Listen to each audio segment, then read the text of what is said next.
La chronique des témoins du monde et une autre Claire, c'est Claire Duhamel qui nous parle de Corée du Sud et nous présente Martina. Bonsoir Claire. Témoins du monde, un regard d'ailleurs. Bonsoir Thomas, bonsoir à tous. Aujourd'hui, nous vous amenons à près de 9000 km de la France, à Séoul. Tous les jours, des mouvements sociaux secouent les villes, changent des vies, façonnent le monde. Des hommes et des femmes vivent cela de l'intérieur. En utilisant les réseaux sociaux, nous voulons donner la parole à ces témoins du monde. Il s'est avéré que la Corée, mon pays, n'était pas un pays démocratique. Parce que la présidente, Park, était un pantin, pas un vrai leader. Cette femme, appelée Choi Soon-sil, était la femme de l'ombre. Elle n'avait aucun droit donné par les citoyens. Mais elle a eu une influence énorme durant tout le mandat de Park.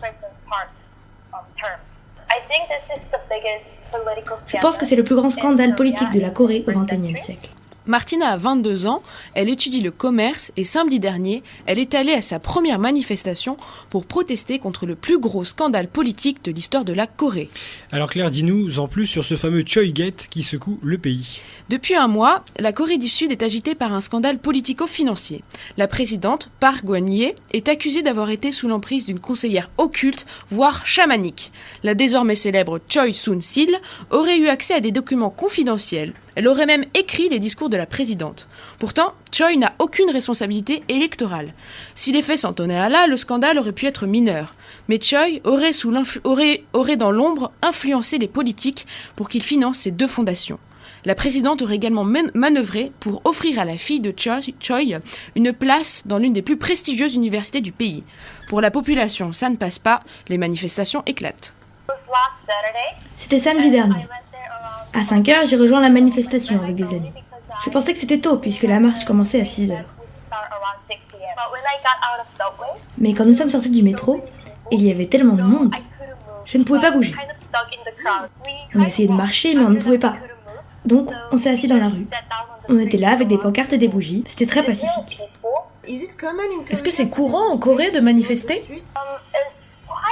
C'est assez courant. Mais là, c'était la plus grosse manifestation jamais arrivée. Est-ce que toi, tu avais déjà manifesté ? À vrai dire, c'était la première fois. Quand je pense à des manifestations, je vois quelque chose de sérieux, avec un mouvement violent. Mais là, c'était pas comme ça. Il y en a une autre samedi prochain. Je pense que je vais y participer. Est-ce que pour ta génération, il y a toujours de l'espoir pour votre pays ? En ce moment, la situation est très négative.